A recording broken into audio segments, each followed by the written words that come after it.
Сегодня исторический парк является местом проведения целого ряда мероприятий. То, что вы упомянули.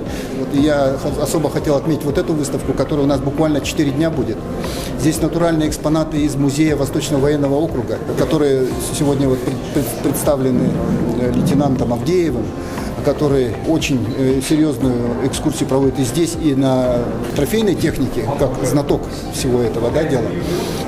Поэтому я бы хотел пригласить всех, кто имеет желание узнать больше о событиях и современной истории, которая куется сегодня на полях специальной военной операции, и истории, которая более давняя, 80-летняя история побед наших славных отцов и дедов.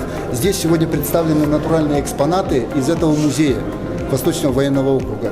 Это уникальные знамена, аутентичные знамена японских вооруженных сил, немецких, фашистских формирований. Это натуральное боевое оружие, которое привезено буквально на несколько дней на период проведения антифашистского форума.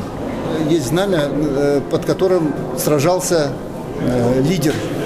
первый лидер Корейской Народной Республики демократической Ким Ир Сен. Так что это очень уникальная информация, которой может поделиться из первых уст непосредственно представитель Восточного военного округа лейтенант Авдеев. И в эти дни он будет здесь с нами.